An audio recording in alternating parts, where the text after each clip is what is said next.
السلام علیکم ورحمۃ اللہ وبرکاتہ۔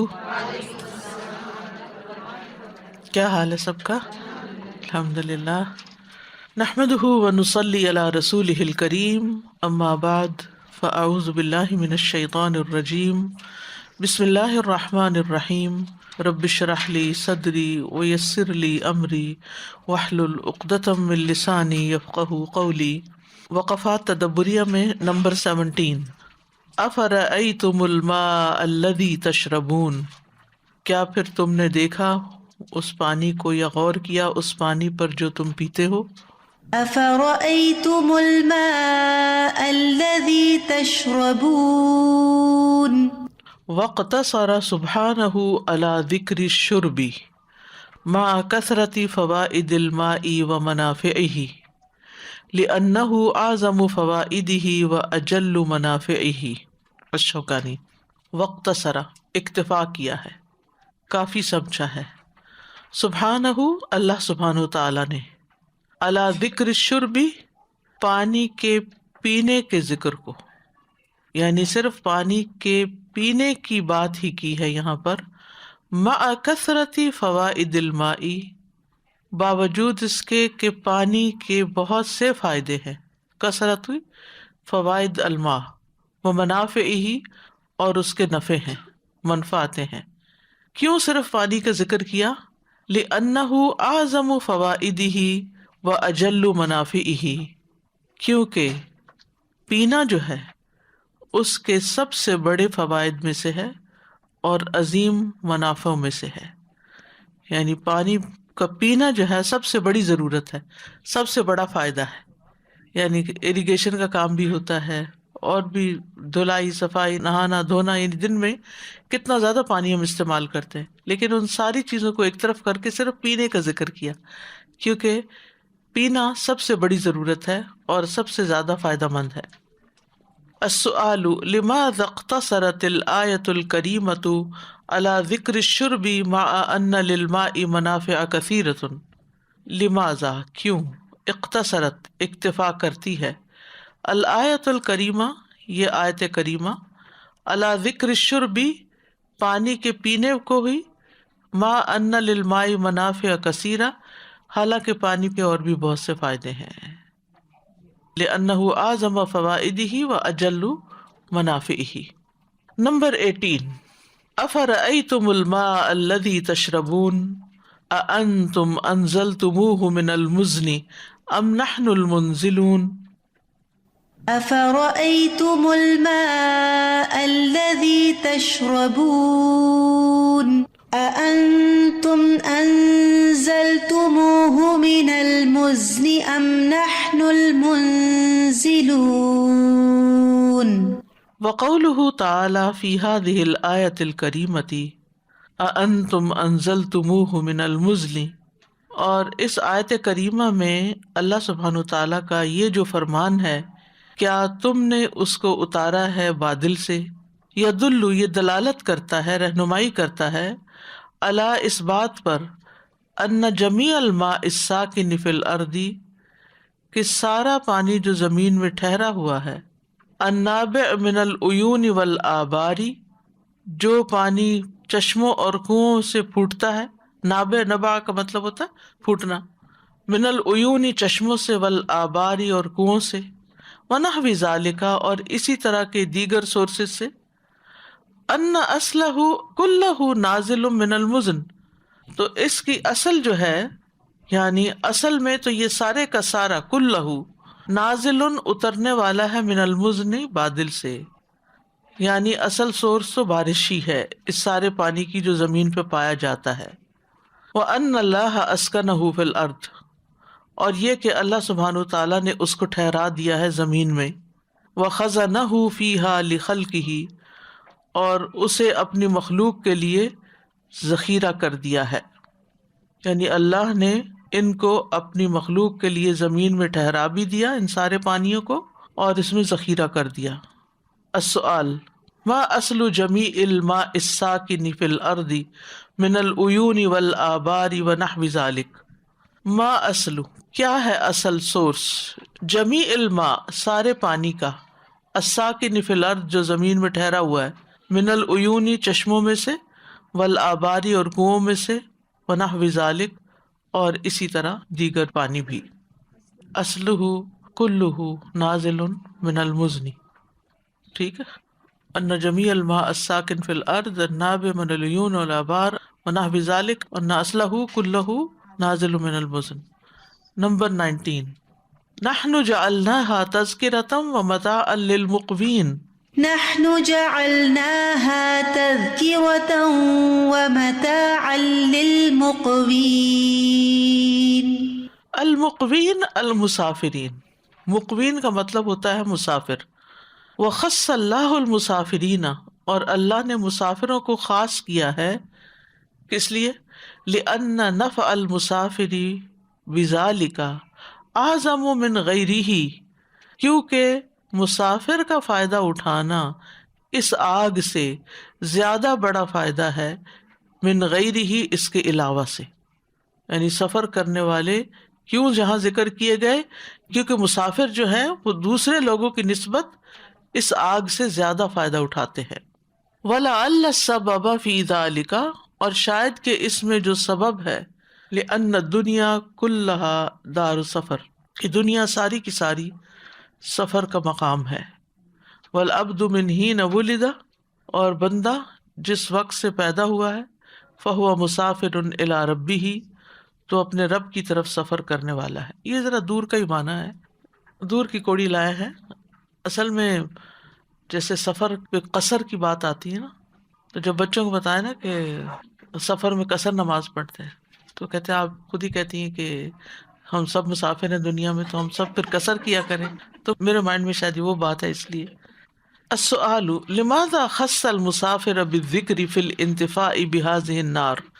لماذا کیوں، خص اللہ نے خاص کیا، المسافر مسافر کو، بالذکر ذکر کے ساتھ، یا اس کا ذکر خاص طور پر کیوں کیا، فی الانتفاع نفع اٹھانے میں، فائدہ اٹھانے میں، بهذه النار اس آگ سے.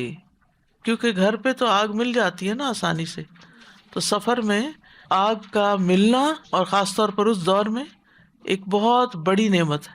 مسافر اس کی قدر زیادہ کریں گے کیونکہ ان کے لیے اس کی اویلیبلٹی کا ہونا اور جنگلوں میں اس درخت کا مل جانا، اور سردی میں دیکھیں ہم لوگ تو سوچ ہی نہیں سکتے نا کہ اوپن ایئر میں سردی کا سفر کیا ہو سکتا ہے.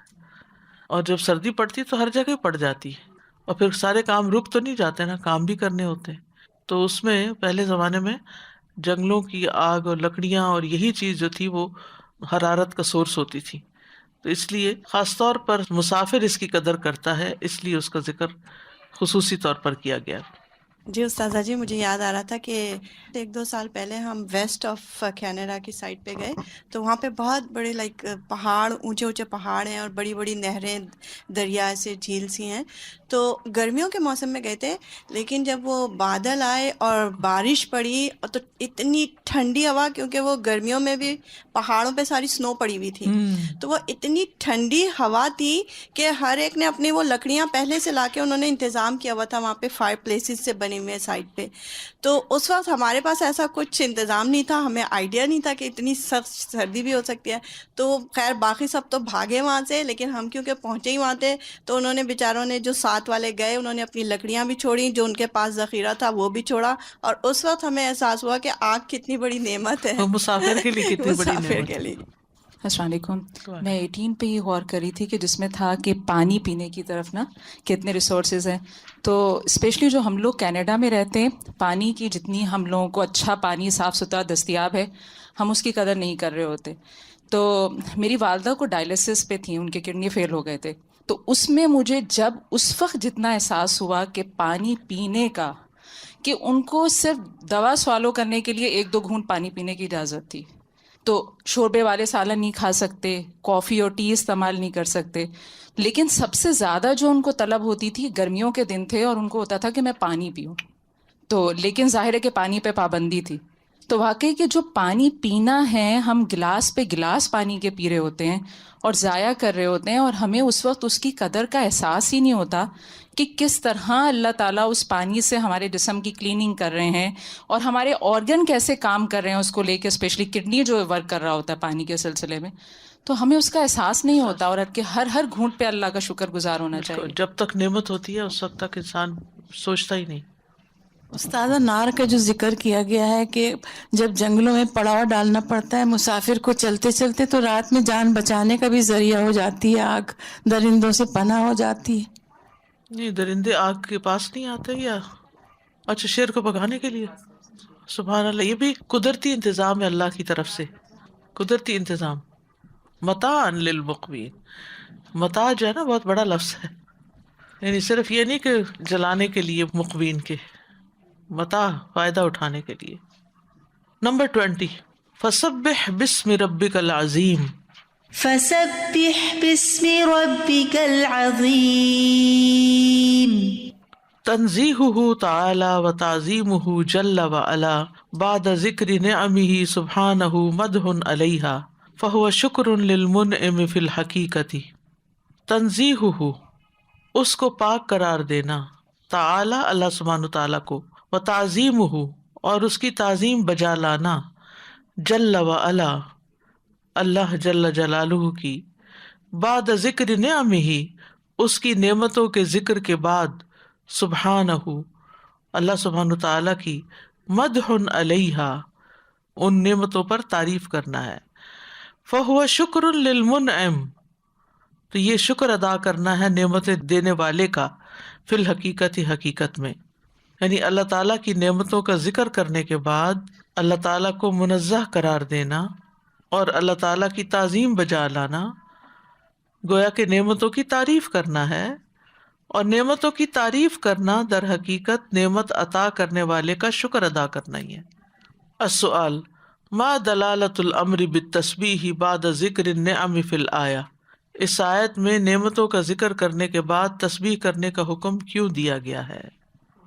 اللہ سبحانہ تعالیٰ کا ایک طرح سے شکر ادا کرنا ہے، تعظیم بجا لانا ہے، گویا یہ اللہ کی تعریف کرنا ہے، اس کی نعمتوں کی تعریف کرنا ہے.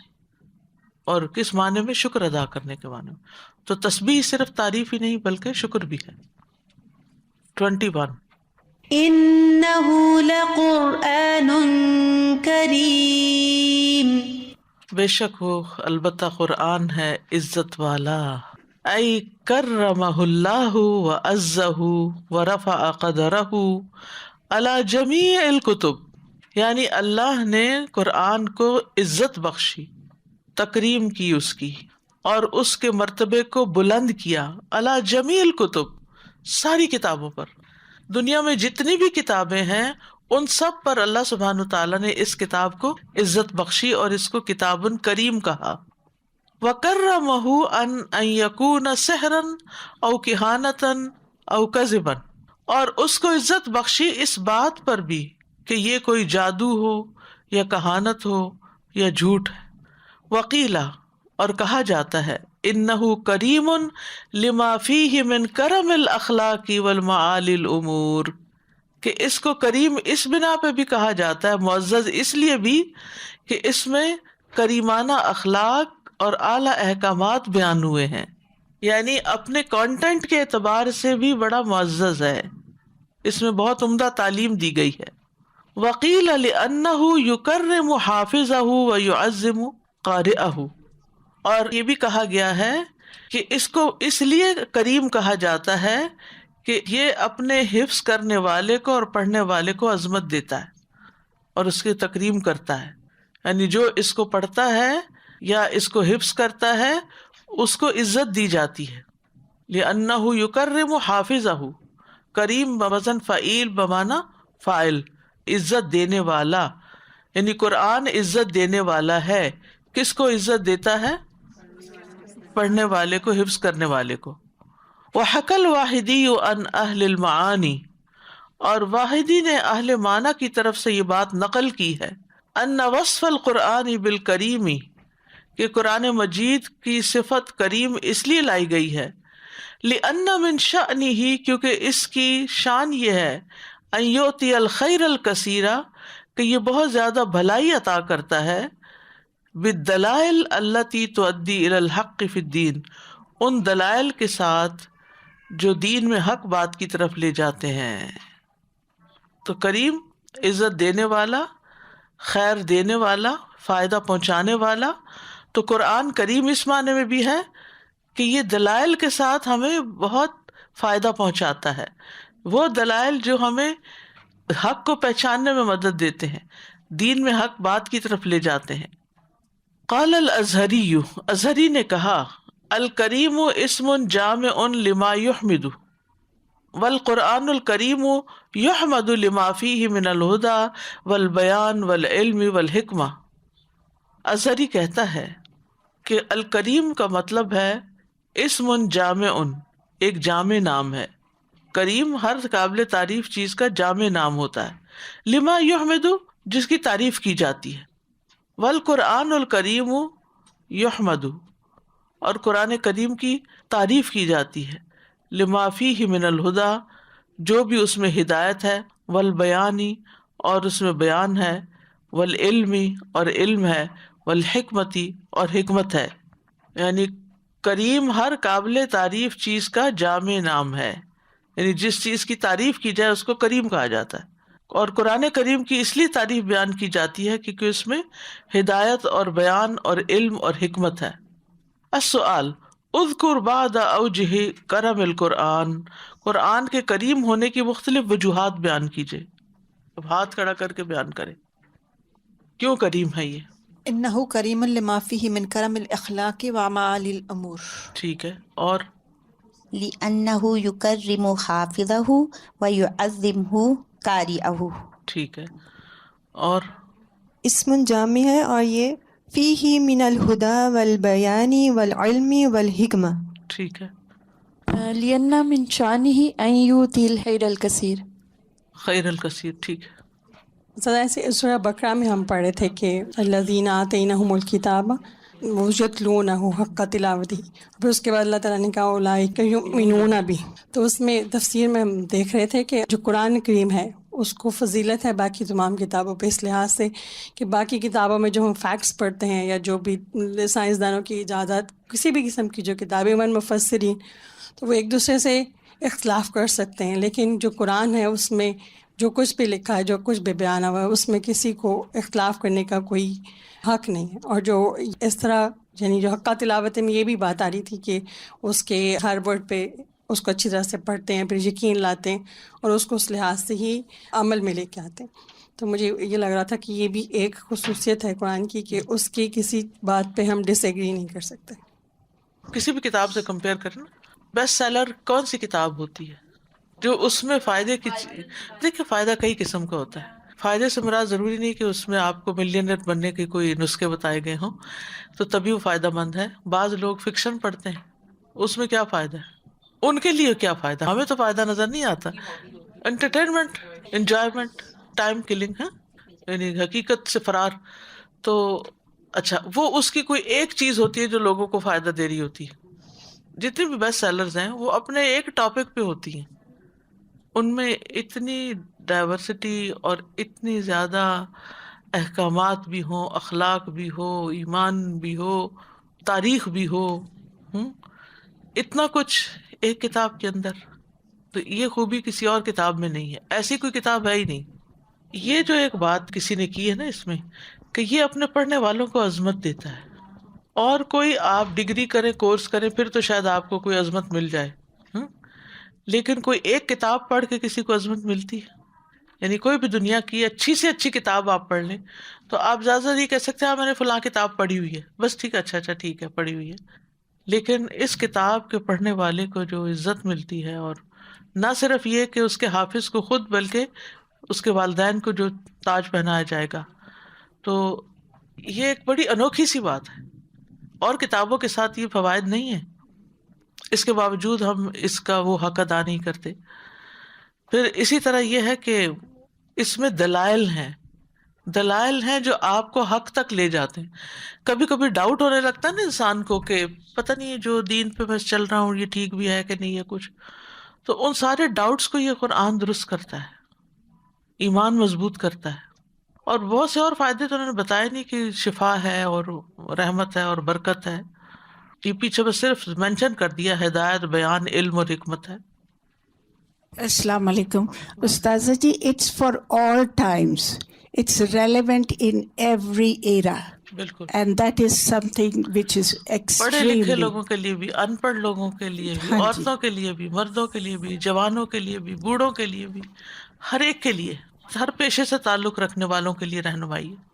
سازا جی، ایک دفعہ مجھے اتفاق ہوا ایسی محفل میں جانے کا جہاں پہ سارے قرآ ذات تھے. ان کی دبئی میں جیسے ایک کمپٹیشن تھا، اس میں امام بھی تھے مسجدوں کے، اور اس کے اندر چھوٹے سے بچہ سے لے کے بڑے تک ایک ہی قرآن تھا، ایک ہی بات تھی، لیکن ان کے تلفظ، ان کے پڑھنے کا طریقہ، ان کی ادائیگی اس کے ساتھ ماشاءاللہ معاملہ، اس سے اتنی زیادہ قرآن کے ساتھ محبت اور بھی یاد کرنے کو دل کرتا ہے جب ان کو دیکھتا ہے انسان کہ اس سے کتنی عزت. اور ان کی بیک گراؤنڈ کو کوئی نہیں پوچھ رہا ہوتا کہ یہ تم لوگوں نے پیچھے کیا پڑھا ہے، تم دنیا کی کون سی ڈگریاں لے کے آئے ہو، یا کیا تم جانتے ہو. صرف قرآن سے ہی ان کو جج کر کے اور قرآن سے ہی ان کو پھر ماشاءاللہ سے عزتیں دی جاتی ہیں.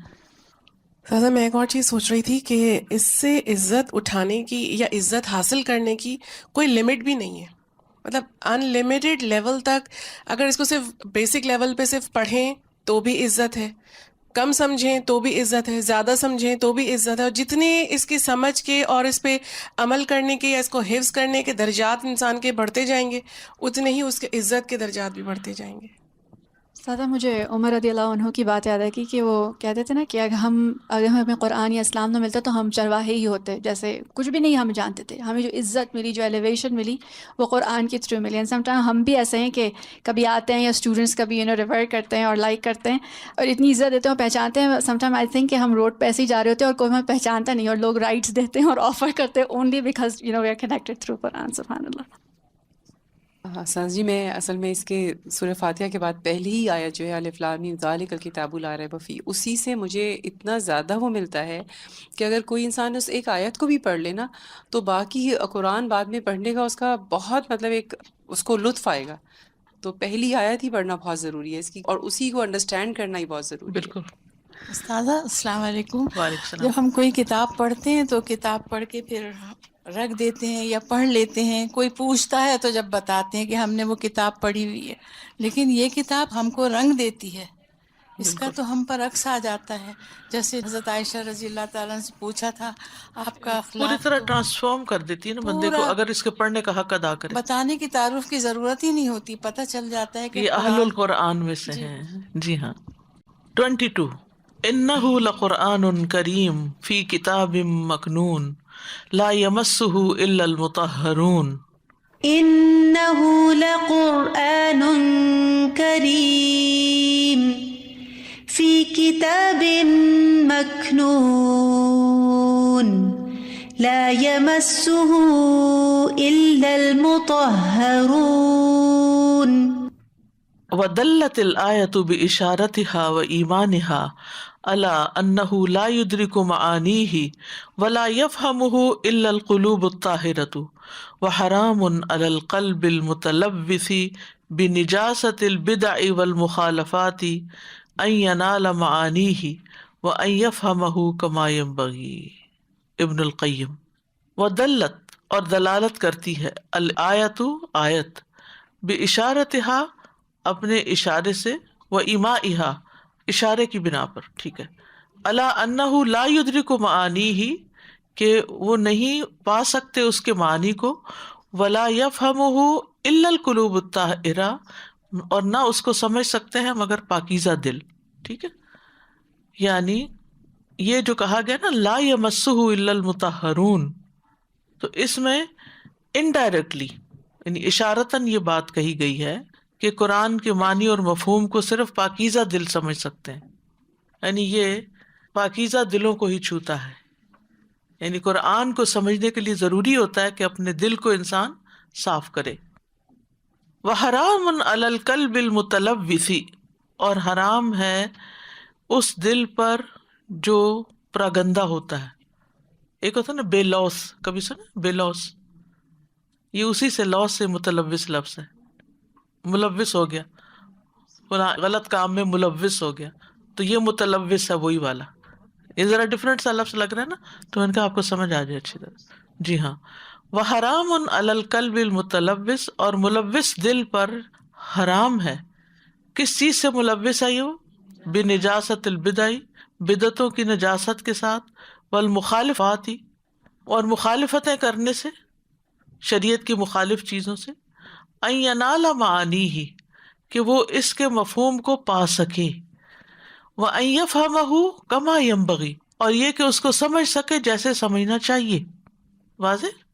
یعنی یہ آیت اشارتاً اس بات کی طرف دلالت کرتی ہے کہ قرآن کے معنی اور مفہوم کو صرف پاکیزہ دل سمجھ سکتے ہیں، اور اس کا معنی سمجھنا حرام کر دیا گیا ہے ان دلوں پر جن کے اندر بدعات ہیں یا شریعت کی مخالفت ہے یا پھر اسی طرح کی اور چیزیں ہیں، کیونکہ وہ پھر اسی آئینے میں قرآن کو دیکھتے ہیں اور اپنے منمانی چیزیں نکالتے ہیں، ہدایت نہیں وہ پا سکتے.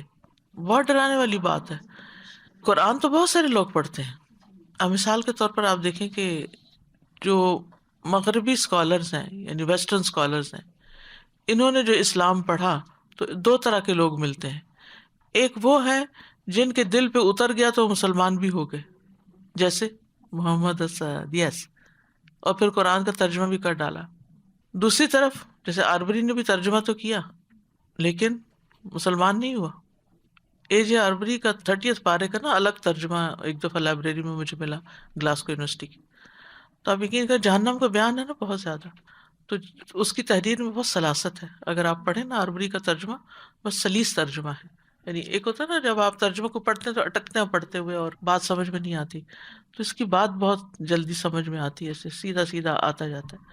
تو میری آنکھوں سے آنسو جاری ہو گئے. تو میں سوچنے میں لگ گئی کہ جس نے یہ ترجمہ کیا ہے، کیونکہ ترجمہ کے دوران انسان کو بار بار اس کے ٹیکسٹ سے گزرنا پڑتا ہے، تو یہ اس دل پہ نہیں اترا. یہ جہنم کی یہ تذکرے کہ لابسین فیہا احقابا لا یذوقون فیہا بردا ولا شرابا الا حمیما وغساقا جزاء وفاقا، یہ باتیں اثر نہیں کی، ڈر نہیں لگا کہ مسلمان ہو جاتا.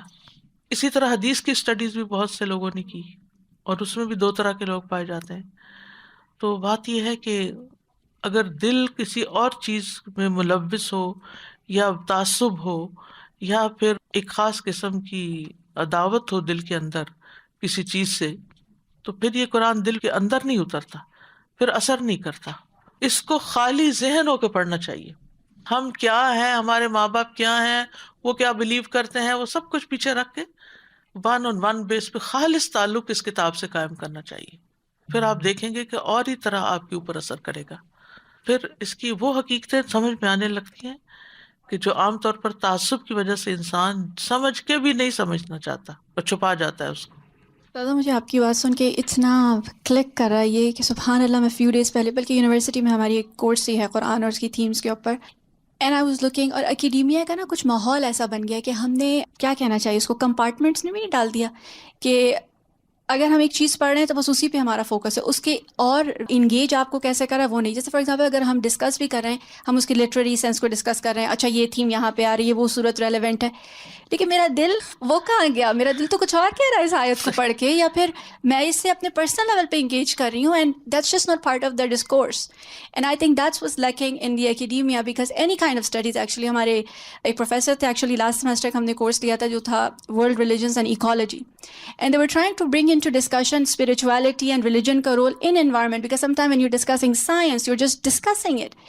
What about the rest of it, جس سے لوگ اس لینس کے ساتھ انگیج کریں، and it brings huge change because ہم الگ نہیں کر سکتے اس چیز کو. تبھی تو فائدہ ہوگا پھر اس علم کا. اور جیسے وہ کہہ رہے تھے کہ جب ڈائسیکشن ہوتی ہے جیسے بایولوجی کی کلاسز میں اکثر اسٹوڈنٹ ڈائسیکٹ کرتے ہیں، and the way they are treated, and بچے شیئر کر رہے تھے اس وقت جو گزرے ہیں کہ ہمیں بس یہ ہوتا ہے کہ بس اس کو کرنا ہے، ہمیں سکھایا جاتا ہے زیادہ اس کے بارے میں، کیونکہ آپ اگر کسی کو ڈائسیکٹ کریں how can you not have emotions, and that's why we have these physical یا فزیشینس ایسے ہو گئے ان کو ہم کہتے ہیں روتھ لیس ہو گئے بیچارے. ٹھیک ہے گو تھرو بھی بہت اسے کرتے تو شاید نم بھی ہو جاتے ہیں آئی گیس، لیکن دیر از دس پرسیپشن آ گیا ہے کہ آپ نے بس دو ایموشنس کو ہٹا دینا ہے. That is the bed rock of the problems because ہم انگیج اب نہیں کر رہے ہیں دونوں کو ملا کے، اینڈ قرآن کو ایسے کر ہی نہیں سکتے پڑھتے ہوئے. سبحان اللہ. سر میں یہ دیکھ رہی تھی کہ ابن القیم کا بہت دیر کے بعد آیا اور جب آیا تو سبحان اللہ واقعی انہوں نے دل کو بھی اور دماغ دونوں کو ہلا دیا بالکل. تو واقعی قرآن کے لیے یہ ضروری ہے کہ انسان کا دل جب تک اس لیول تک نہ جائے نا کہ وہ جو کہتے ہیں نا کہ ٹوٹا ہوا دل جو ہوتا ہے اسی پہ کوئی چیز اثر کرتی ہے. تو انسان کا دل جب تک دنیا کی محبت یا کسی بھی چیز کی محبت سے ہے بھرا ہوا ہے تو وہ قرآن نہیں اس پہ اثر کرے گا. بالکل، کیونکہ انہوں نے دو چیزیں لکھی نا، ایک بدعات لکھا اور ایک شریعت کی مخالف چیزیں. جب آپ شریعت کے خلاف چلنا چاہتے ہیں تو پھر آپ قرآن چاہے پڑھتے رہیں، پھر وہ آپ کے دل پہ تھوڑی اثر کرے گا. جب آپ شریعت کی پیروی کرنا چاہتے ہیں، اللہ کا حکم ماننا چاہتے ہیں، پھر ہی آپ دل اور دماغ کے کان کھولیں گے نا کہ اچھا پھر اور کیا ہے، اور اس میں یہ کیا مجھے سکھانا چاہتا ہے، اور مجھے کہاں سے بدلنا ہے، میرے اندر غلطیاں کہاں ہیں. تب اس کی روشنی میں آپ اپنی خرابیوں کو دیکھ سکیں گے نا. لیکن اگر پہلے ہی آپ نے اپنے آپ کو بند کیا ہوا ہے تو پھر مشکل ہے. ہدی للمتقین. بالکل سر جی مجھے اسی کے ساتھ ایسے لگ رہا تھا فی قلوبہم مرض فزادہم اللہ مرضا، کہ وہی دلوں والی بات میں یہی چیز ہو جاتی ہے جو ہے بالکل. نا. السؤال من اراد ان يفهم القرآن فليطهر قلبه. جو شخص چاہتا ہے کہ قرآن کو سمجھے اسے چاہیے کہ اپنے دل کو پاک کرے، پاکیزہ بنائے. وضح ذلك من الآیات، آیات سے اس کی وضاحت کرے. لا یمسہ، یہی آیت لگائیں گے نا یہاں چونکہ اسی کے حساب سے آئی. انہ لقرآن کریم فی کتاب مکنون لا یمسہ الا المطہرون. 23 تنزیل من رب العالمین. تنزيل من رب العالمين. وذکر التنزیل مضافا الی ربوبیتہ للعالمین المستلزمۃ تملکہ لہم وتصرفہ فیہم وحکمہ علیہم، وان من ھذا شأنہ مع الخلق کیف یلیق بہ مع ربوبیتہ التامۃ ان یترکہم سدی ویدعہم حملا ویخلقہم عبثا لا یأمرہم ولا ینہاہم ولا یثیبہم ولا یعاقبہم. ابن القیم. وذکر التنزیل، اور اللہ سبحانہ وتعالی نے تنزیل کا ذکر کیا مضافاً منسوب کرتے ہوئے الی ربوبیتہ للعالمین، جہان والوں کے لیے اپنی ربوبیت کو خاص کرتے ہوئے.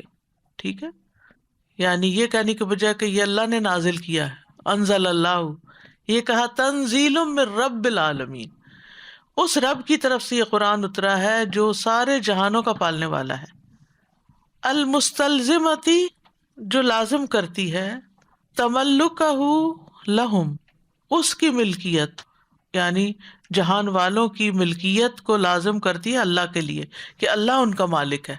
وتصرفہ فیہم، اور اس کا تصرف کرنا اپنی مرضی سے، فیہم ان کے بارے میں، وحکمہ علیہم، اور ان پر حکم نافذ کرنا. وَأَنَّ مَنْ هَذَا شَأْنُهُ، اور بے شک یہ جس کی شان ہو، یعنی جس کا مخلوق کے ساتھ ایسا معاملہ ہو، مع الخلق کیف یلیق بہ مع ربوبیتہ التامۃ ان یترکہم سدی، کیسے لائق ہو سکتا ہے اس کے لیے، کیسے ممکن ہے اس کے لیے کہ اس کی کامل ربوبیت کے ساتھ یا اس کی کامل ربوبیت کے ہوتے ہوئے وہ ان کو ایسے ہی بیکار چھوڑ دے، ہدایتی نہ دے بندوں کو. ٹھیک ہے، یعنی جس کا مخلوق کے ساتھ یہ معاملہ ہو کہ وہ ان کا مالک ہے، ان پہ اپنا حکم چلاتا ہے، تو یہ کیسے ہو سکتا ہے؟ یعنی جس کی ربوبیت کامل ہے، جو ہر چیز کی ٹیک کیئر کرتا ہے، پھر وہ اپنی مخلوق کو بے مقصد چھوڑ دے گا. ماں کو نا ربۃ البیت کہتے ہیں. ٹھیک ہے، ربۃ البیت کیا مطلب ہے؟ گھر کی مالکہ. اب اس کا اپنے بچوں کے ساتھ کیا معاملہ ہوتا ہے؟ وہ ان کے کچھ معاملات کو دیکھتی ہے اور کچھ کو چھوڑ دیتی ہے. وہ انہیں کھلاتی ہے، پلاتی ہے، پہناتی ہے، سب کچھ کرتی ہے، لیکن اسکول نہیں بھیجتی، ان کے پڑھنے لکھنے کا کوئی انتظام نہیں کرتی. تو آپ کیا کہیں گے؟ وہ کیسی ماں ہے؟ اس مثال سے بات کو سمجھیں. اللہ سبحانہ وتعالیٰ اپنے بندوں کو پیدا کر کے انہیں کھلاتا ہے، پلاتا ہے، سلاتا ہے، جگاتا ہے، ان کی ہر ضرورت پوری کرتا ہے، لیکن ان کو ہدایت نہیں دیتا، ان کے لیے رہنمائی کا انتظام نہیں کرتا، ان کے لیے کتاب نہیں بھیجتا، معلم نہیں بھیجتا، رسول نہیں بھیجتا. تو کیا اس نے اپنے رب ہونے کا حق ادا کر دیا؟ نہیں کرا۔ یعنی رب ہونے کا مطلب ہی یہ ہے کہ پھر وہ اپنی اس ذمہ داری کو بھی پورا کرے، ٹھیک ہے۔ اَيَحْسَبُ الْإِنسَانُ أَن يُتْرَكَ سُدًى وَيَدَعَهُمْ حَمْلًا، اور انہیں یوں ہی بیکار چھوڑ دے، وَيَخْلُقَهُمْ عَبَثًا، اور انہیں بے مقصد پیدا کرے، لَا يَأْمُرُهُمْ وَلَا يَنْهَاهُمْ، نہ انہیں کسی بات کے کرنے کا حکم دے اور نہ کسی بات سے روکے، وَلَا يُثِيبُهُمْ وَلَا يُعَاقِبُهُمْ، نہ انہیں کوئی ثواب دے نہ انہیں کوئی سزا دے۔ سبحان اللہ۔ تو پھر یہ رب کامل تو نہیں ہو سکتا نا۔ السؤال لماذا اضیف التنزیل الى وصف الربوبیت للہ سبحانہ وتعالی، قرآن کے اتارنے کو اللہ سبحانہ وتعالی کی ربوبیت کی طرف کیوں منسوب کیا گیا ہے؟ ربوبیت کی طرف اس لیے اس کو منسوب کیا گیا ہے کہ یہ اس کی جو تملیک ہے اس کو لازم آتی، کہ وہی ان کا مالک، اور اس کے تصرف کو لازم آتی اور اس کے حکم کو ان پر۔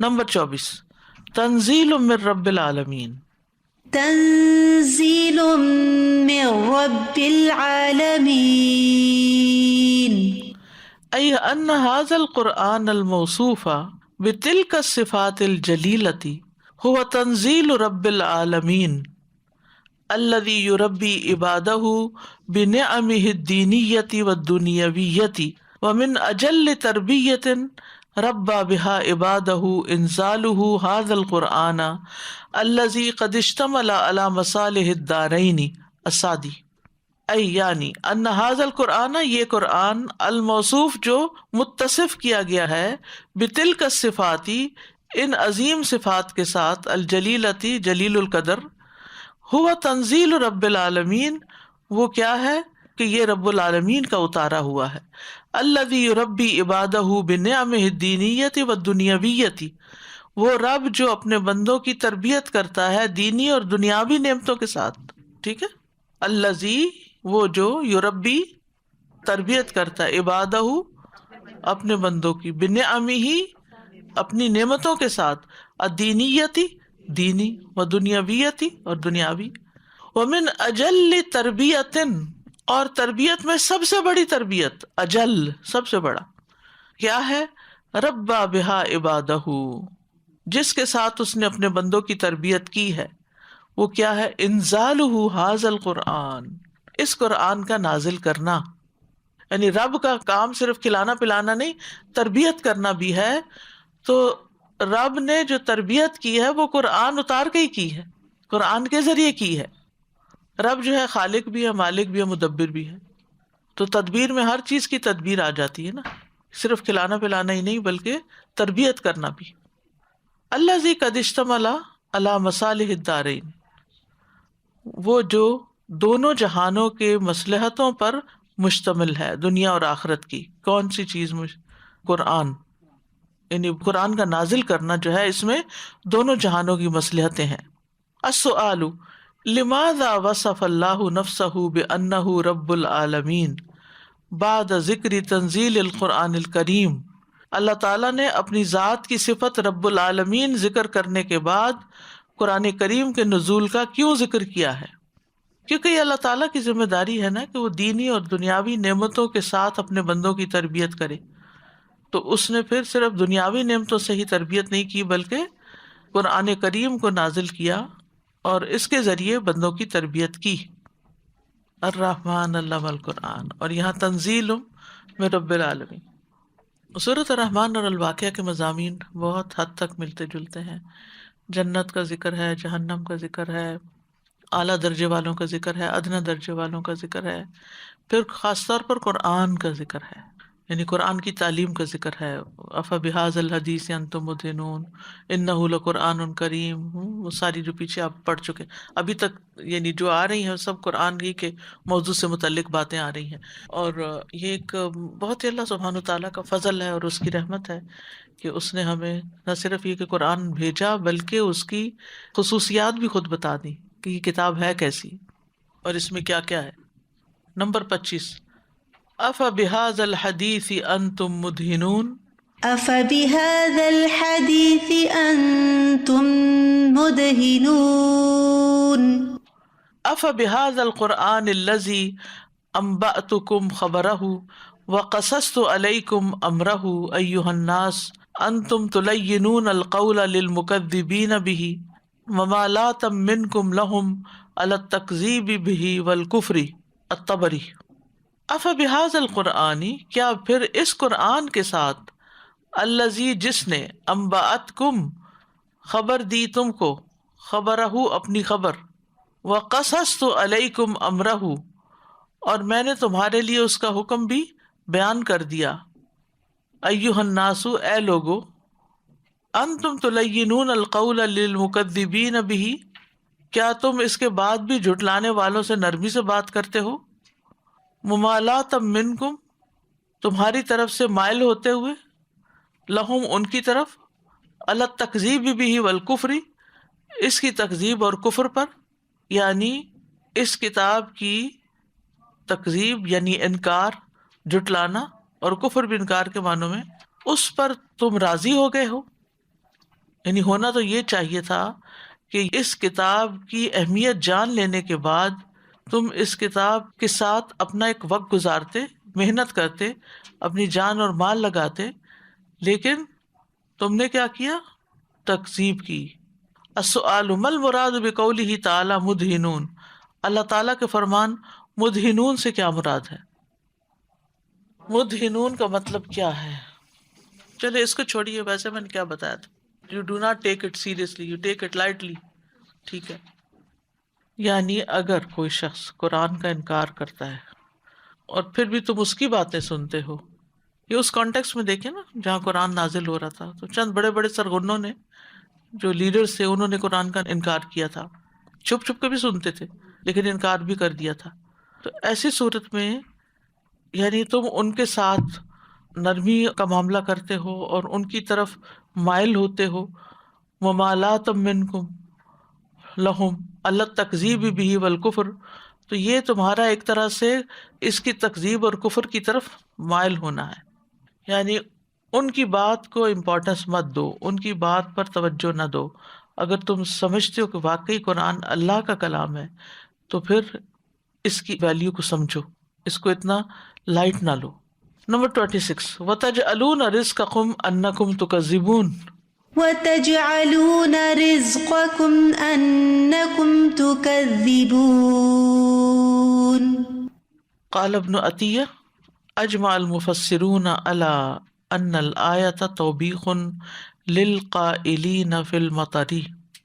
ابن عطیہ کہتے ہیں کہ مفسرین کا اس بات پر اجماع ہے کہ یہ آیت ایک ڈانٹ ہے ان لوگوں کے لیے جو بارش کے متعلق کہتے ہیں انہ نزل بنوع کذا و کذا، کہ یہ بارش فلاں فلاں ستارے کے طلوع ہونے کی وجہ سے ہوئی ہے۔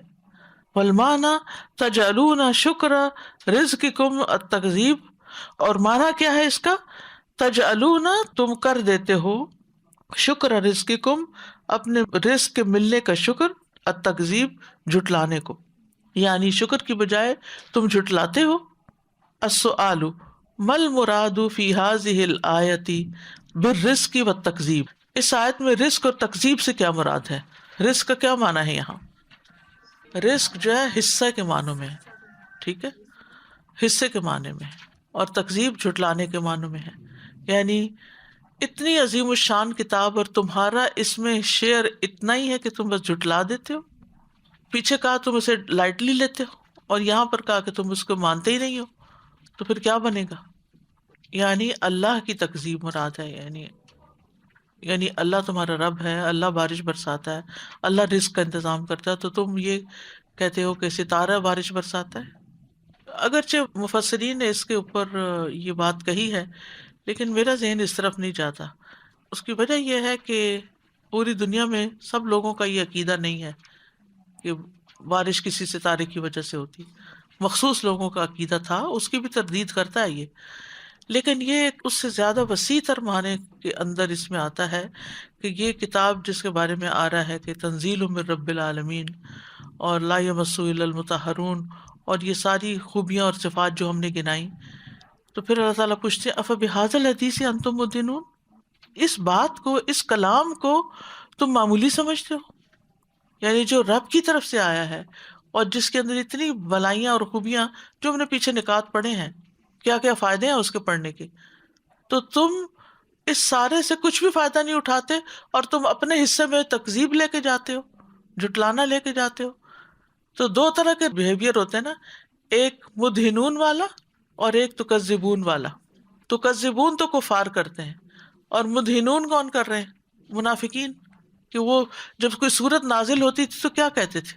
ایکم زادتہ ھذہ ایمانا، اس صورت نے کس کے ایمان میں اضافہ کیا ہے؟ ایک یہ کہتے تھے.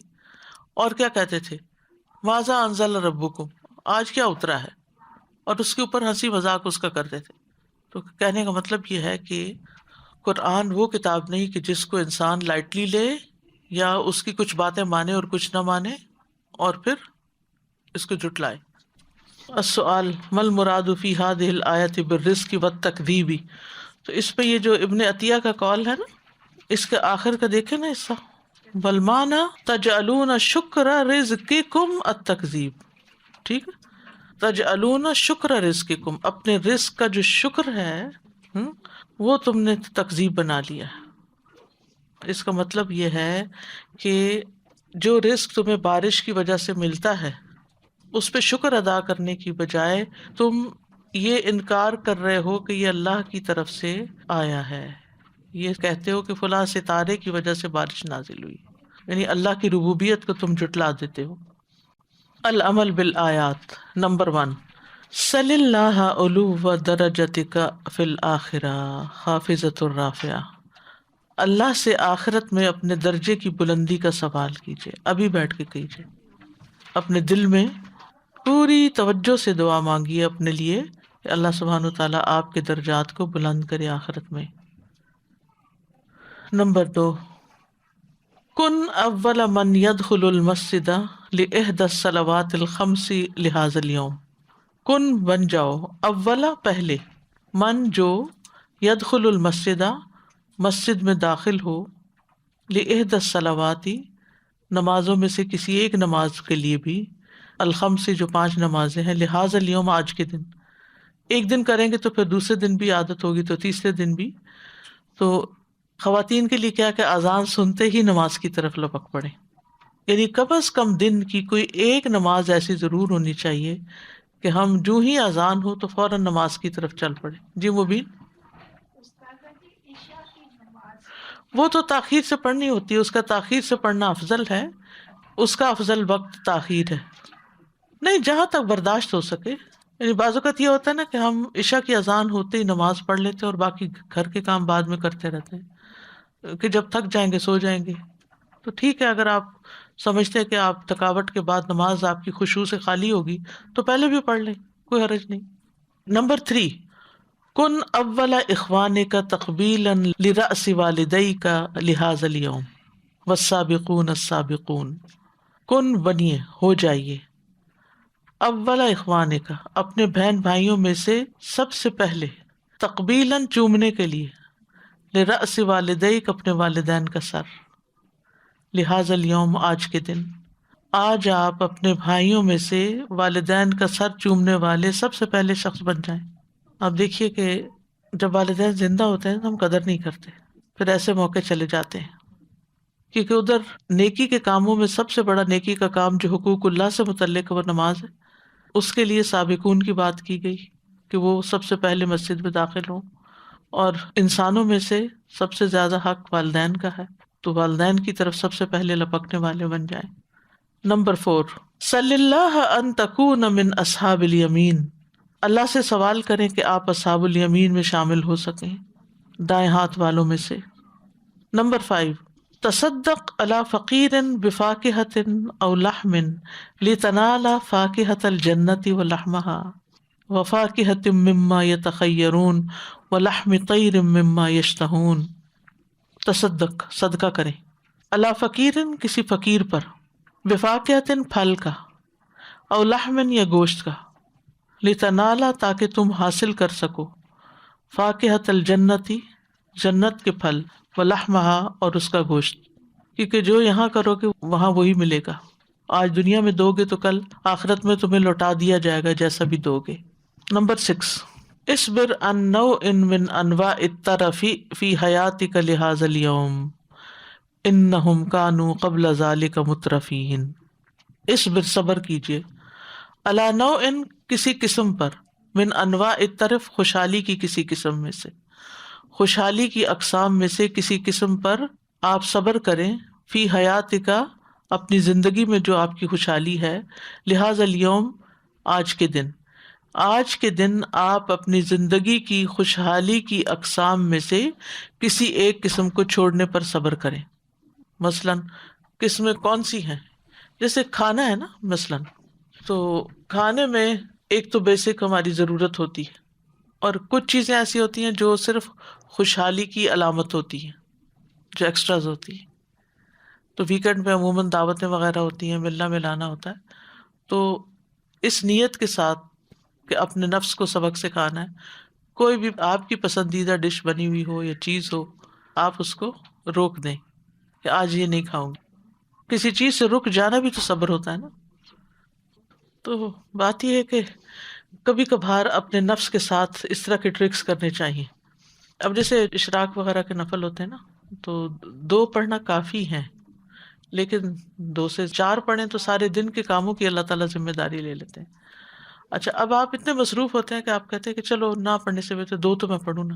تو میں اپنے آپ کو ٹرک دیتی ہوں، چلو 2 پڑھو، چلو جو پڑھ لیتے 2 پڑھ لیے تو 2 اور کا کیا مسئلہ ہے. تو اس طرح کر کے انسان جیسے بچوں سے کام کراتا ہے نا، تو نفس بھی ہمارا ایسا ہی ہوتا ہے، تو اس کو ایٹ ٹائم سمجھانا پڑتا ہے. یہی صبر ہوتا ہے. پھر کچھ کام ایسے ہوتے ہیں کہ جو ہمارے لیے کرنے آسان ہوتے ہیں، اور کچھ کاموں کو ہمارا نفس بالکل نہیں مانتا. تو جن چیزوں کو ہمارا نفس نہیں مانتا، ان کو کرنے کے لیے اپنے آپ کو تیار کرنا یہ صبر کا تقاضا کرتا ہے. نمبر 7، اذا اکلت طعاما فعدد المراحل التي انتقل الیها الطعام حتى اصبح مهيئا للاکل ثم احمد الله على ذلك افرأيتم ما تحرثون.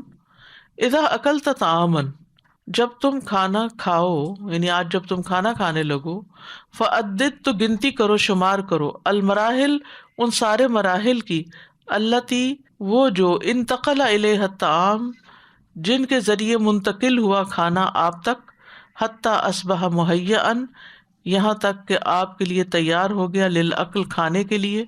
ثم احمد اللہ علی ذلک، پھر اس پر اللہ کا شکر ادا کرو. یہ ایکٹیویٹی بچوں کے ساتھ بہت ہی اچھی رہے گی اگر آپ کر سکیں. اب بلکہ آپ انہی سے کروائیں. کیسے کریں گے؟ اچھا، یہ جو کھانا ہے آپ تک کیسے پہنچا ہے، کتنے سٹیپس، یہ کتنے مرحلے اس پر گزرے ہیں. تو سب سے پہلا مرحلہ بتائیے.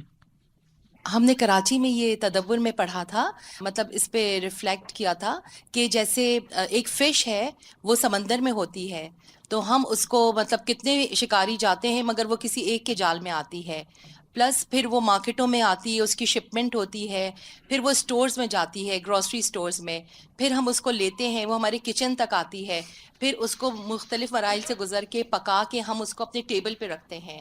تو مطلب ہمیں یہ سب چیزیں غور کرنی چاہیے کہ کتنے مراحل سے گزر کر بالکل، یہ ہم تک پہنچتی ہے، جو کہ ہم عموماً نہیں کرتے ہیں. بالکل بھی نہیں کرتے، جی بالکل، فار گرانٹیڈ لیتے ہیں. جی اسی لیے شکر کی کمی ہے نا، کہ ایک لقمہ جو ہمارے منہ تک پہنچا، اس کے پیچھے کتنے لوگوں کی محنت ہے.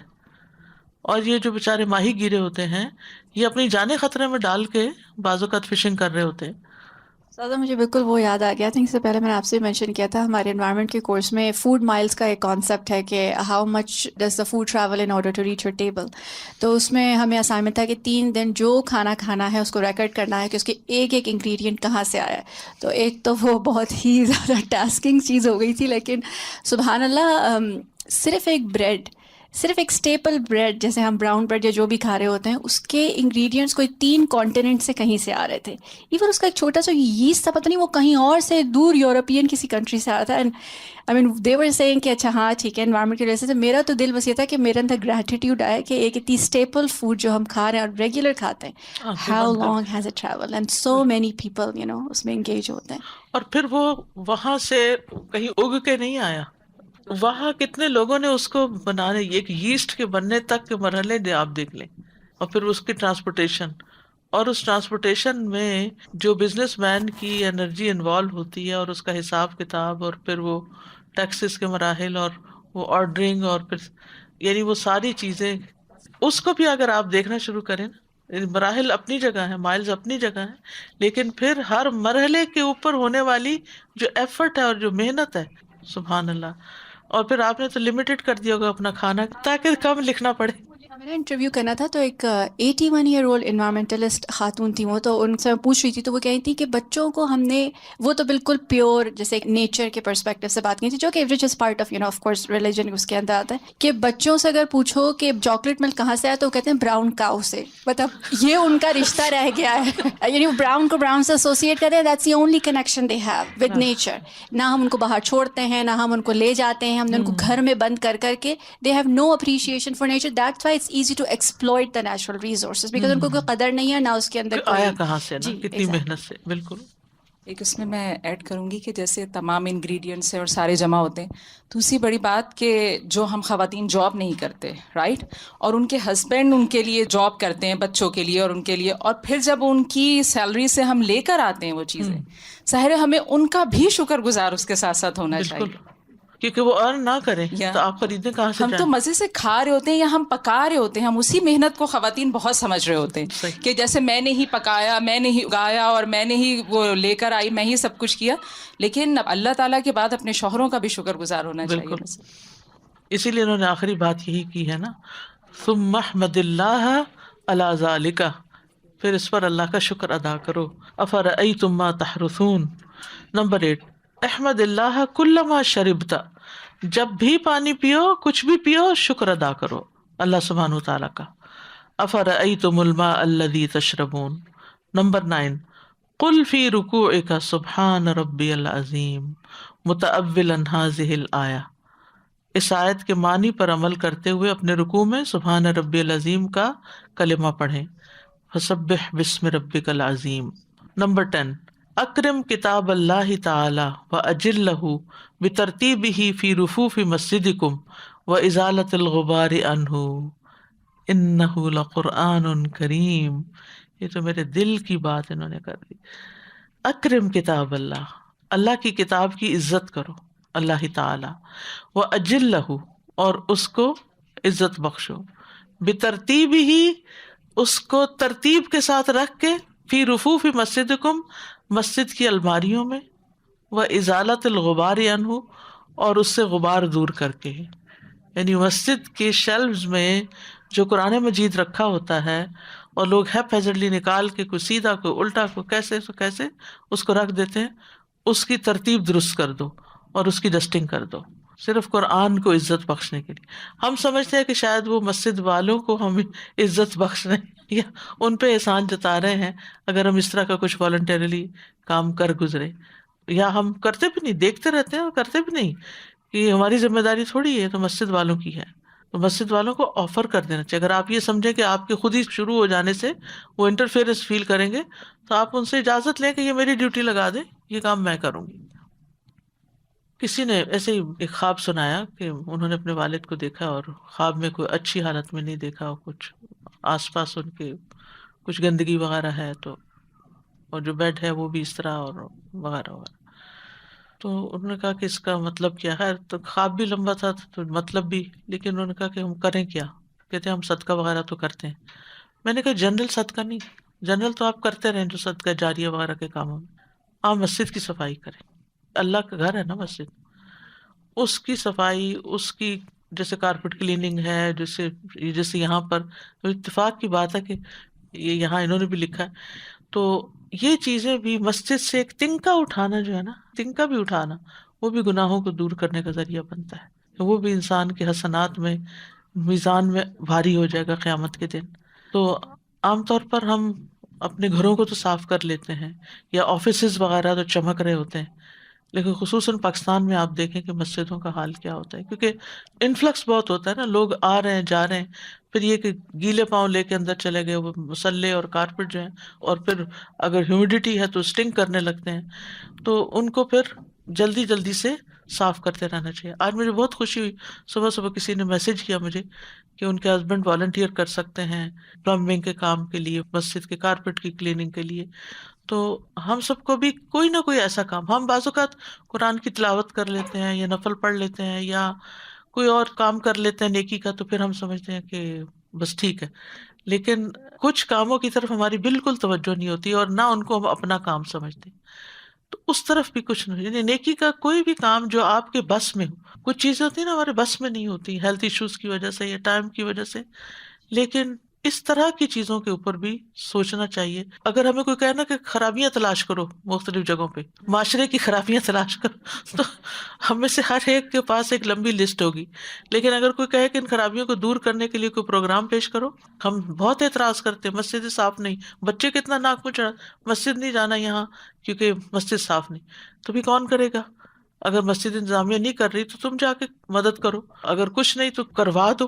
یعنی بعض اوقات ایسا ہوتا ہے نا کہ ہم خود نہیں کر پاتے, ہم ہوور نہیں چلا سکتے فار سم ریزن, تو آپ ہوور لے کے دے دو مسجد کو, جھاڑو لے کے دے دو. اور کچھ نہیں تو آپ دیکھیں کہ ہم کتنی یوٹیلیٹی جو کلیننگ میں استعمال ہوتی ہیں چیزیں, ایک ہاتھ ہی ہم دھوتے ہیں جو لیکوڈ استعمال ہوتا ہے, جو پیپر استعمال ہوتا ہے, اور کتنے لوگ, یعنی آپ خود سوچیں کئی سو لوگ جیسے آتے ہیں اور ان میں سے اگر آدھے بھی واش روم میں جاتے ہیں تو کتنا پانی جا رہا ہے, کتنی یہ ساری چیزیں جا رہی ہیں. تو ہم سوچتے ہیں ہاں مسجد انتظامیہ کا کام ہے وہ پرووائڈ کرے, اور جس مسجد میں ٹیشو پیپر نہ ہو وہاں آپ دیکھیں کیا باتیں بنا کے باہر نکلیں گے اور کتنا بیٹھ کے تذکرہ کریں گے, فلاں مسجد میں گئے تھے وہاں ٹیشو رول نہیں تھے, اور جو ہم بچوں کو وہاں لے جاتے ہیں اور وہ ٹیشو پھینک پھینک کے گٹر بھی بند کر دیتے ہیں, اس کا ہم نے کبھی نہیں ماں نے سوچا کہ ان کو بھی کوئی تمیز سکھانی ہے. ہم میں سے ہر ایک کو اس کو اپنا درد سمجھنا چاہیے کہ ہم اور کچھ نہیں تو کم از کم کسی بھی مسجد میں جائیں کچھ نہ کچھ ڈال آئے, تاکہ ہم نے جو بھی استعمال کیا ہے وہ کسی نہ کسی طرح کمپنسیٹ ہو جائے, یعنی اس کی کلیننگ میں ہی لگ جاؤ. ہم بازو کا سمجھتے ہیں کہ قرآن مجید مصحف رکھیں گے مسجد میں تو وہ تو ثواب کا کام ہے, لیکن اگر ہم نے اس کی کلینلینس میں کچھ ڈونیشن دی تو شاید وہ نہیں, تو ہو سکتا ہے کہ وہ قرآن تو کوئی پڑھے یا نہ پڑھے لیکن صفائی تو ہونی ہی ہونی ہے. اس صفائی میں جو لگے گا وہ ہمارے لیے ہمارے گناہ دھونے کا سبب بن جائے گا. اصل میں کتنے باکس رکھیں؟ جنرل ڈونیشن جو ہے نا, لوگ عام طور پہ نا اسپیسیفک وہ دیتے ہیں کہ کوئی پروجیکٹ بتائیں, کوئی چیز بتائیں, ٹھیک ہے وہ تو چل ہی رہے ہوتے ہیں پروجیکٹس, ونٹر ڈرائیو آئے گی یا ٹوائز کا آئے گا رمضان میں یا عید کا یا کچھ, وہ لوگ کر لیتے ہیں. لیکن جنرل ڈونیشن میں لوگوں کا دل نہیں کھلتا کہ شاید یہ کوئی اس کا صحیح استعمال نہیں ہوتا. حالانکہ اگر دیکھا جائے تو جتنے یوٹیلیٹی بلز ہیں یا جو چیزیں استعمال ہوتی ہیں وہ ساری جنرل ڈونیشن سے ہی ہو رہی ہوتی ہیں نا. تو مجھے تو ہمیشہ جنرل ڈونیشن میں دینا سب سے زیادہ پسند ہے. اس کی وجہ کیا, ہر چیز میں لگے گا اور ہر چیز کا ثواب آئے گا. مسجد کے باکس پہ ڈال دیں اور پھر وہ جہاں بھی لگا دیں. مجھے یاد ہے کہ الہدا میں جب ہمارا پہلا کورس ہوا تھا تو ٹیشو رول جو تھے وہ کوئی ایک خاتون تھی وہ سپلائی کیا کرتی تھی. اسی طرح کچھ اور چیزیں, یعنی کچھ لوگوں نے بانٹا ہوا تھا کہ یہ سپلائی ہم دیں گے, یہ سپلائی ہم دیں گے. تو اس طرح بھی کیا جا سکتا ہے کہ کوئی ایک چیز کا پوچھ لیا جائے کہ اس کا سال میں یا 6 مہینے یا 1 مہینے کا کیا خرچ آتا ہے. جیسے یہ نیپکنز ہیں یا ٹیشو پیپرز ہیں یا ہاتھ صاف کرنے والے ہیں, کیونکہ ان اللہ یحب التوابین و یحب المتطہرین, اللہ تعالیٰ محبت کرتا ہے ان لوگوں سے جو خوب توبہ کرتے ہیں اور خوب پاک صاف رہتے ہیں. تو پاک صاف خوب رہنے کے لیے یہ ساری چیزیں آج کی ضرورت بن گئی ہیں نا. سادہ جی میں یہ کہنا چاہ رہی تھی کہ سبحان اللہ بہت موقع سے یہ بات آئی اور ابھی انتظامیہ کی طرف سے ریکویسٹ بھی آئی ہوئی ہے کہ ایک جو شیلفز ہم بہت زیادہ یوز کرتے ہیں اور بہت زیادہ اگنور کرتے ہیں وہ ہے ہمارے جوتوں کے شیلفز. تو جو بہنیں بھی اس میں حصہ لینا چاہیں, شو شیلفز کی صفائی کا کام انشاءاللہ شروع ہونے والا ہے, تو وہ مارننگ میں ویک ڈیز میں سسٹر روبی کو ریسیپشن پہ کال کر کے والنٹیئر کر سکتے ہیں. سادہ مجھے آپ کی بات پہ یاد آ گیا, جب ہمارا TQU4 ویکینڈ پہ چل رہا تھا تو بچے چھوٹے تھے اور لیٹ رائڈ ہوتی تھی, تو کبھی میں دیر سے جاتی تھی. میں جب واش روم جاتی تھی, ایک بچی تھی ویکینڈ کورس کی, and she would be always, اتنے ڈیلیجنٹلی وہ کلین کرتی تھی کاؤنٹرس کو, اینڈ دین ڈرائی پورا کرنا, جیسے محبت سے نہیں کرتے, اپنے گھر کا کام جیسے کرتے. ایک تو ہوتا ہے ہم وہ چلا دیتے ہیں, لیکن اتنے توجہ سے مجھے آج تک وہ یاد ہے، اور میرے دل میں اتنی محبت ہے اس کی، اور میں ٹی بھی وہ افریقن اسے تو میرے دل میں اور بڑھے کہ کیا سنت ہے. سبحان اللہ تعالیٰ ہمیں اس پہ واقعی عمل کرنے کی توفیق دیں. کہ اور آپ جیسے کرتے ہیں نا کہ وہ چھوٹی نیکی پہ ہمارا دھیان بھی نہیں جاتا، نہیں کہ جاتا. اللہ تعالیٰ ہمیں واقعی ایسی نیکیوں کی توفیق دے جو ہر ایک سے چھپ کے، اور ہمیں بلکہ خود بھی کچھ اپنے لوگوں کو بارے میں میں دیکھا مسلسل جوتے سیدھے کر رہے ہوتے ہیں واش روم کے، جب جاتے ہیں جوتا سیدھا کر کے، اور کچھ لوگ صرف پھینکنے والے ہوتے ہیں. تو جی ایک اور توجہ دلانا چاہوں گی کہ لوگ گھروں کے یہ جو ضعیف مضاعف مصحف اور وہ بھی کاغذ پرانے ہر چیز لا کے لا مسجد میں رکھ دیتے ہیں. اب ان کا لا ہم حول شریڈ ولا کر لیں یا کیا کریں، یہ خدمت شریڈ کریں. کر سکتے ہیں. جہاں اسکول میں کام کرتی ہوں وہاں مسجد میں لوگ صرف لا کے ہی یہ ضعیف قرآن اور جو وال ہینگنگ ہے وہ سب لا کے جمع کر دیتے ہیں کہ بس یہ اب مسجد والوں کا کام ہے، اور اس سے اتنا میس کریٹ ہوتا ہے. اور دوسرے یہ کہ خاص طور پہ ہم نے بچوں کو نہیں سکھاتے کہ واش روم کیسے یوز کریں، اور وہ چاہتے ہیں کہ اور اسکول میں آ کے کمپلین کرتے ہیں کہ آپ ٹرین کریں. ہم تو ٹرین کریں گے لیکن ماں باپ کو گھر میں بھی اگر ہر ٹریننگ. ماں اپنے بچے کو ٹرین کرے تو ایک ٹیچر 40 بچوں کو کہاں سے کرے گی؟ میں تو صرف والدین کو کہوں گی کہ والدین کو بچوں پہ بہت توجہ دینا بالکل چاہیے، اصل بس بات یہ یہ ہے. بچوں کو. بالکل. Mom is missing.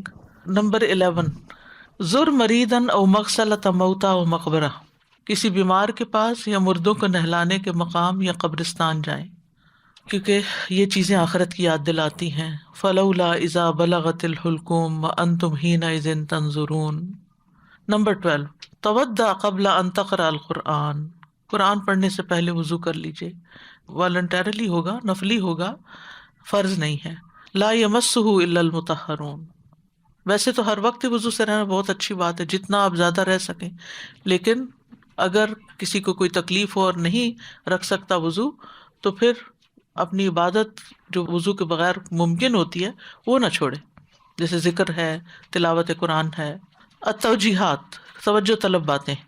نمبر 1 عظم احوال یوم القیامہ، قیامت کے دن کی عظیم ہولناکیوں کا بیان. خافضۃ الرافعہ. نمبر 2 فضیلت المسابقۃ لفعل الخیر، نیکی کے کاموں میں سبقت لے جانے کی فضیلت، یعنی اس صورت کے کانٹینٹ بتا رہے ہیں یہ. نمبر 3 الجزاء من جنس العمل، والسابقون السابقون اولئک المقربون. انسان جیسا عمل کرتا ہے ویسا ہی اس کو بدلہ ملتا ہے. نمبر 4 من اسباب الاستقرار الاسری تودد الزوجۃ لزوجها، خاندان کی مضبوطی کے اسباب میں سے ہے. من اسباب الاستقرار، استقرار ہوتا ہے قرار پکڑنا، جم جانا، مضبوط ہونا. الاسری، اسرہ سے، اسرہ فیملی کو کہتے ہیں. خاندان کی مضبوطی کے اسباب میں سے ہے تودد الزوجتی، بیوی کا محبت حاصل کرنا، لزوجہا، اپنے شوہر کی. یعنی جو عورت اپنے شوہر کی محبت حاصل کرنے میں کامیاب ہو جاتی ہے وہ خاندان بن جاتا ہے، وہ ٹوٹنے سے بچ جاتا ہے. اس کے لیے پھر کیا دیکھنا ہوگا؟ شوہر کی محبت حاصل کرنے کے لیے کیا دیکھنا پڑتا ہے؟ شوہر کے لائکس اینڈ ڈس لائکس. اپنے اگر کچھ پیچھے بھی کر لیے جائیں اس کی پسند کی چیزوں کو، الا یہ کہ وہ حرام ہو پھر تو نہیں کیا جا سکتا، لیکن جو اس کے جائز مطالبات ہوں ان کو مانا جائے. نمبر 5 اعظموا ما اعد اللہ لأہل طاعتہ اکراما لہم جزاء صبرہم وعملہم فی الدنیا وفاکہۃ مما یتخیرون ولحم طیر مما یشتہون. اعظموا، بڑائی، عظمت، ما اعد اللہ، جو اللہ نے تیار کر رکھا ہے، لأہل طاعتہ، اپنی اطاعت والوں کے لیے، اکراما لہم، ان کی عزت کے طور پر. یعنی اللہ نے اپنی اطاعت والوں کے لیے بطور اکرام جو کچھ تیار کیا ہے اس کی عظمت کا بیان ہے. جزاء صبرہم، ان کے صبر کا بدلہ، وعملہم فی الدنیا، اور دنیا میں ان کے عمل کا بدلہ. نمبر 6 البعد عن صفات اہل الشمال والاستعاذۃ باللہ منہا. البعد، دور رہنا، عن صفاتی، ان عادتوں سے، صفات سے، اہل شمال، جو بائیں ہاتھ والوں کی ہیں. یعنی بائیں ہاتھ والے لوگ جو جہنم میں جانے والے ہیں ان کی جو بری عادتیں ہیں ان سے دور رہنے کی ضرورت ہے. والاستعاذۃ باللہ منہا، اور ان سے اللہ کی پناہ مانگنا، یعنی ان صفات سے. انہم کانوا قبل ذالک مترفین، خاص طور پر طرف. نمبر 7 شدت نار جہنم وما فیہا من العذاب البدنی والنفسی.